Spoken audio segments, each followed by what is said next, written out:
En este capítulo titulado Décima de segundo, conoceremos a una joven que busca la protección de un hombre. Esta historia comienza con una joven llamada Liz Kelly, que trabaja en un bar con la intención de ahorrar dinero e irse de la ciudad. Pero un día en su trabajo, un hombre quería propasarse con ella, y en ese instante, un hombre llamado Stick la defiende para que la dejara tranquila. Luego le invita a una copa, beben, bailan juntos, le pide matrimonio y finalmente se casan. Seguidamente se muda con su esposo Stick y a su casa en la montaña, en medio del campamento de leñadores. Después, Stick le comenta a los leñadores que se mudarán al lado norte de la montaña para continuar talando, y sus empleados lo felicitan por su casamiento. Sin embargo, él continúa prohibiendo mujeres en el campamento, excepto su esposa. En ese momento entra Liz para decirle a Stick que la comida está servida, pero su esposo le prohíbe que vuelva a ese lugar, ya que sus compañeros no tienen educación. Ella se devuelve a casa y Stick empieza a golpear a un compañero, ya que estaba hablando mal de su esposa, y le coloca un cuchillo en la boca hasta hacerlo sangrar. Luego Stick regresa a casa y discute con Liz, y tienen intimidad. Sin embargo, a su esposa no le gustó y sintió nuevamente aburrimiento. Más tarde tocan a la puerta, y al abrir era un hombre llamado Tech Morgan, que estaba en busca de trabajo. Habla con Stick, y Liz empieza a pensar que la cura de su aburrimiento llegó. Entonces Tech va con Stick al bosque y le coloca una prueba para que cortara un tronco con la motosierra, pero Tech lo hace con un hacha. Liz escondida observa la velocidad de Tech y empieza a tener sentimientos de deseo, y finalmente Stick le da el empleo. Posteriormente llega Tech a casa, ya que Liz lo había llamado para mover unos muebles, pero ella lo manda a subir donde se estaba bañando y empieza a seducirlo y lo besa, pero él enseguida se marcha de allí. En un bar, Ted le cuenta a sus compañeros lo que sucedió en la casa de Stick. Uno le aconseja que se aleje de ella y otro que le haga caricias si es lo que quiere. Y en ese instante llega Stick enojado, reclamando que si alguno ha estado con su esposa, ya que consiguió un guante en su casa. Ellos les explican que ninguno ha estado con Liz. Enseguida, Ted se dirige al campamento de leñadores para buscar sus cosas e irse de allí. Pero llega Liz y lo empieza nuevamente a seducir, y comienzan a tener intimidad. En ese instante llega Stick y, celoso y enojado por la traición de su esposa, empieza a golpear a Tech fuertemente y le da con un hacha por la cara en varias oportunidades. Fue tan grave que queda completamente ciego. A los días, él se encontraba deprimido en su cama y llega su compañero Snack y lo lleva al bosque para que practique para el concurso de leñadores. Luego vemos que Snacks y Arkley amenazan a Stick y lo llevan afuera, colocándolo dentro de un tronco, y guían a Ted con la motosierra, donde empieza a cortar el tronco, y sin darse cuenta había cortado también a Stick, y hará lo mismo con otro tronco, donde tenían a Liz, que correrá con la misma suerte de su esposo. Este capítulo nos pareció bueno, y nuestra puntuación es 8 de 10, y comenta cuál sería tu puntuación. En el episodio de hoy titulado Fecha Límite, conoceremos a un periodista que para obtener nuevamente un impulso en su carrera, debe escribir sobre un tema interesante, llevándolo a actuar sin pensar en las consecuencias. Esta historia comienza con un hombre llamado Charles, un periodista que haría lo necesario para tener nuevamente reputación, ya que anteriormente por la bebida perdió sus buenos empleos. Charles se encontraba en un bar donde está tomando y se había quedado dormido, y el cantinero lo despierta y le da consejos para que se vaya a su casa, se bañe, se arregle y busque un nuevo empleo, pero Charlie se siente ofendido. Y en ese momento llega una chica llamada Vicky, y Charlie le invita un trago. Se empiezan a conocer y pasan la noche juntos. Al amanecer, Vicky le aclara a Charles que no le gustan los compromisos y no quiere nada serio. Sin embargo, se podrían volver a ver y disfrutar el momento. Luego Charles se dirige al periódico y habla con su antiguo jefe Phil, ya que necesita un empleo y otra oportunidad, porque se quiere regenerar, ya que es un buen periodista. Entonces Phil le da una nueva oportunidad, pero le pide que consiga una primicia, como un homicidio. Después Charlie va a la casa de su hermana a pedirle dinero porque actualmente está pasando por un mal momento. Ella se los da con la condición de que será la última vez. Se dirige al bar y le comenta al cantinero y a Vicky que nuevamente le dieron empleo y dejará la bebida, y pasa nuevamente la noche con la chica. Al amanecer se dirige al periódico y trata de comunicarse con sus compañeros y viejos contactos para solicitar información y ayuda para su primicia, pero no tuvo éxito. Al anochecer se dirige al bar y le cuenta al cantinero que no consiguió nada para su reportaje, ya que fue a la morgue, hospitales y no había ningún homicidio. Mai le da aliento de que aún son las 8 de la noche y faltan 4 horas por terminar la noche. Seguidamente, con esperanzas de conseguir algún reportaje, va al restaurante y se toman un café. mientras lee el periódico y escucha que Nikos, el dueño del restaurante, está discutiendo con su esposa, y de repente se escuchan unos gritos de la chica. Charles entra a ver qué sucedió en la cocina, y Nikos le comenta que la mató. Entonces Charles le hace una entrevista a Nikos y ésta le explica que estranguló a su esposa, porque lo estaba engañando y ya no podía resistirlo. Contactó a un detective y descubrió que frecuentaba los bares y seducía a los hombres para acostarse con ellos. Y esta noche, cuando le dijo que quería salir, trató de impedírselo y empezó a reírse de él. Y Charlie le informa que tiene que llamar a la policía. Se contacta con la policía para notificar sobre el homicidio, pero en ese instante observa que la joven empieza a despertarse. Charlie cuelga la llamada y al acercarse se da cuenta que la joven era Vicky, la misma que estaba viendo en el bar. Y desesperado por tener una primicia y escribir sobre un homicidio, la empieza a ahorcar hasta que finalmente muere. En ese momento llama al periódico donde dicta la primicia. Un hombre le quitó la vida a su esposa infiel mientras ella se reía en su cara, y él lloró cuando le confesaba el crimen a la policía. Y de esa manera vuelve al estrellato, pero al tiempo enloquece y es llevado a un manicomio de por vida. Este episodio nos pareció bueno, y nuestra puntuación es 7.5 de 10. Y comenta cuál sería tu puntuación. En el episodio de hoy titulado La Mimada, conoceremos a una mujer que busca las atenciones de su esposo, pero su deseo terminará en un final aterrador.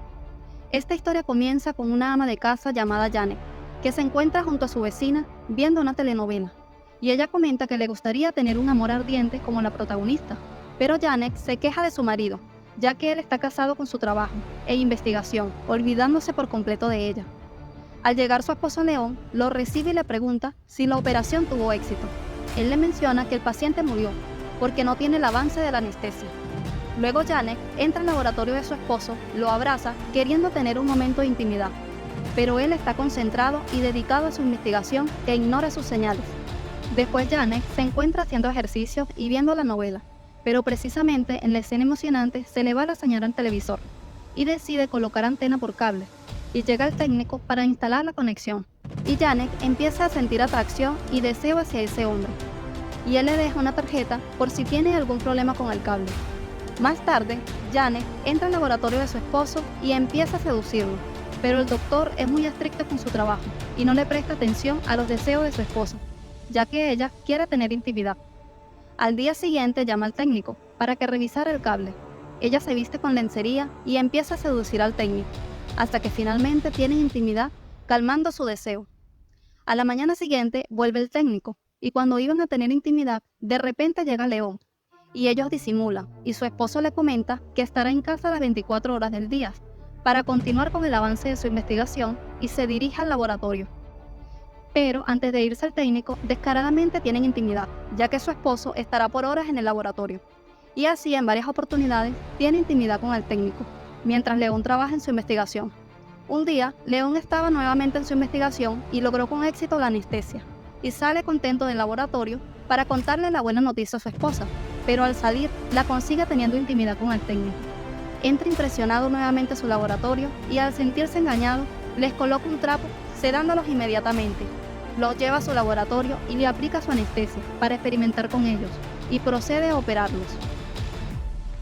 Al transcurrir 15 días, Janet y el técnico se despiertan, pensando que se habían quedado dormidos, pero al ver sus cuerpos, se dan cuenta que han sido cambiados de cuerpo, ya que León, al descubrir su aventura y por venganza, los operó. Este episodio nos pareció bueno, y nuestra puntuación es 7.3 de 10, y comenta cuál sería tu puntuación. En el impactante episodio de hoy titulado Cobarde, conoceremos a un joven que no quiere continuar siendo soldado, ya que siente que no es su verdadera vocación. Este episodio comienza en el año 1918, en algún lugar de Francia, donde había una guerra. Llevaban 49 días ininterrumpidos. Vemos a muchos soldados muertos y otros angustiados por sobrevivir. En eso conocemos al teniente llamado Martin, quien es el hijo del general Caltro, y le ordena al sargento que ordene a los hombres que se retiren, y finalmente dispara la bengala para la retirada. Luego el sargento le lleva la información al general de que el teniente ordenó la retirada. Al conocer eso, planifica otra estrategia y manda a reparar las líneas de comunicación. Sin embargo, le aconsejan que no enviara a su hijo porque es un cobarde. Más tarde, el general llama a su hijo para hablar con él y le pregunta si es cierto que es un cobarde. El teniente comenta que mandó a retirar a los soldados, ya que los objetivos no se iban a cumplir y todos estarían muertos. El general dice que la misión era retener a los alemanes, mientras el resto de la división se retiraba. En ese instante, él le pide al general la baja, ya que no quiere continuar en el ejército, porque no quiere morir.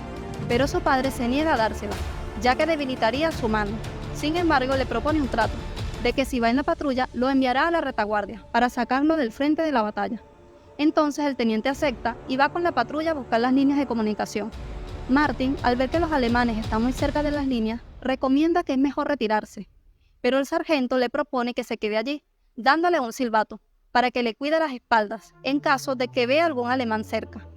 Y el sargento y los demás soldados continúan para reparar la línea.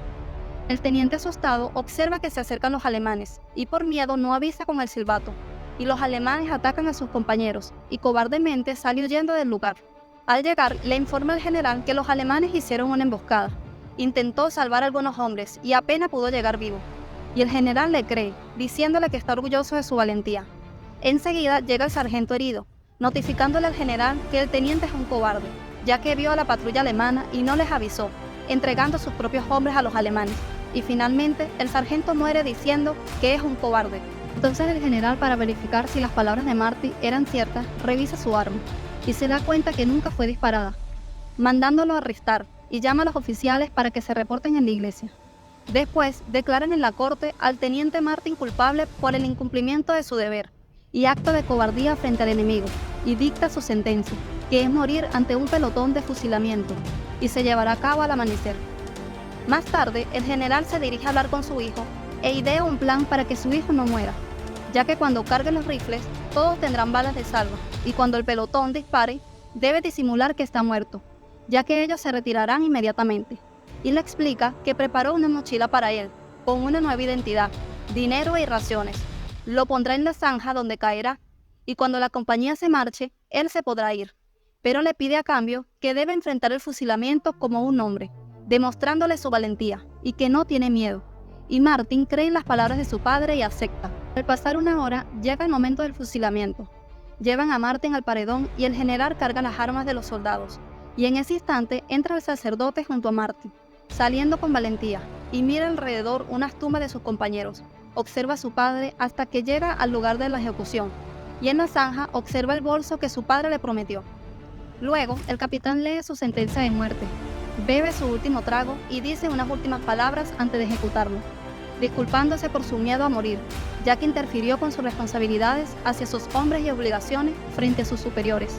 Se prepara para su fusilamiento, y finalmente ordenan la ejecución, cayendo a la zanja, y observa que realmente está herido, y se da cuenta que lo que su padre le prometió fue una mentira. Solo lo hizo para que muriera como un valiente, y así no manchar su reputación. Y Martin muere a los segundos. Y el general, con orgullo, menciona que su hijo no era un cobarde. Este episodio nos pareció excelente, y nuestra puntuación es 9 de 10. Y comenta cuál sería tu puntuación. Gracias por llegar al final del video. Suscríbete si aún no lo has hecho, para continuar disfrutando de próximos episodios. Hasta la próxima.